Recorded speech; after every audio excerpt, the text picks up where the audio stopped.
Good day, I'm Stephen McHugh and this is your JIS News for Thursday, January 26. The Andrew Holness-led administration will be making more public assets available to investors through divestment, privatization, and listings on the Jamaica Stock Exchange. The Prime Minister says government will be taking a very practical approach to running the country, and that includes increasing asset utilization. If we want to move from poverty to prosperity, what you need to do is to strengthen the regulatory arm of government so that it can divest itself of assets to the private sector. Government regulates the private sector and private sector produces efficiently. What we have seen around the world is that when the private sector is properly regulated, properly incentivized, in an environment where the rule of law is certain, the competition drives prices down. Prime Minister Holness was speaking at Tuesday's opening of the 19th Jamaica Stock Exchange Investments and Capital Markets Conference. He again committed his government to supporting the Jamaica Stock Exchange through incentives. Meanwhile, government's fiscal and growth policies have received a thumbs up from global investment banking firm Jefferies. Calling 2016 a stellar year for Jamaica, the firm's managing director, Gregory Fisher, says he's very optimistic for 2017. Given Jamaica's positive direction in the growth department, we now have a country that has finally grown past the ills of austerity and is now in a full recovery. Mr. Prime Minister, the wind is at your back and your sails are full. Keep the tack going so that your beloved country can finally reach its full potential under your esteemed leadership. Mr. Fisher was speaking at Tuesday's opening of the 19th Jamaica Stock Exchange Investment and the Capital Markets Conference held at the Jamaica Pegasus Hotel. The Ministry of Agriculture and Fisheries is reporting a rebound in fish production after experiencing years of decline. Minister without portfolio J.C. Hutchinson made the disclosure at Friday's launch of Bassa freshwater fish production by Algix Jamaica Limited. He says that in 2014, approximately 28,000 metric tons of fish valued at roughly $110 million were imported. By contrast, local fish production, including aquaculture, was approximately 13,000 metric tons. Today, aquaculture production hovers around approximately 600 metric tons per annum. That's a far cry from the 7,000 tons in 2007.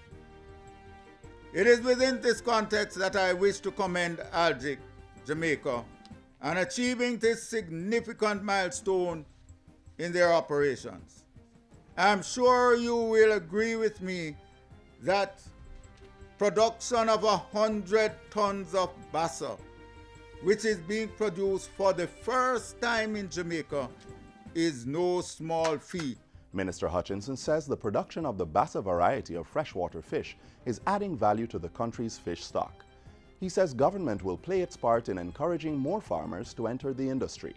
The government of Jamaica recognizes the important role that aquaculture plays with respect to food and nutritional security, and is committed to implementing deliberate strategies that will lead to increased engagement of our farmers, increased aquaculture production, and a reduction of our food import bill.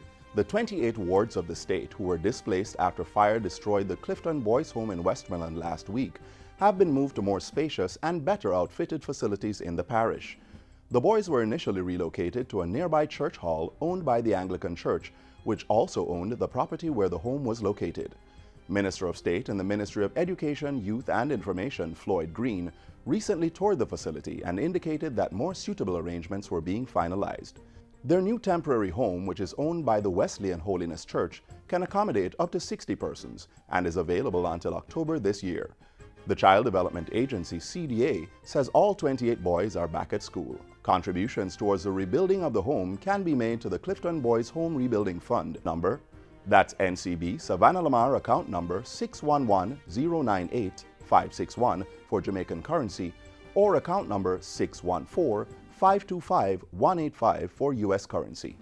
And finally, Sport Minister Olivia Grange says the Jamaica Olympic Association is examining the International Olympic Committee's guilty verdict in a doping case against Nesta Carter.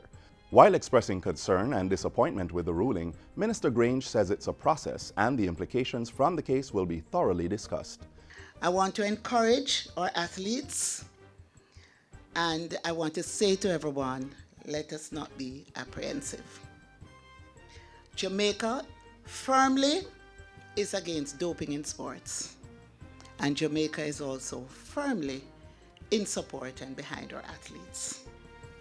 And so, at this time, I just want to say to all of you that although we're disappointed about the ruling, remember, it's a process. Minister Grange was speaking Wednesday night at the 2016 Women's League Awards ceremony.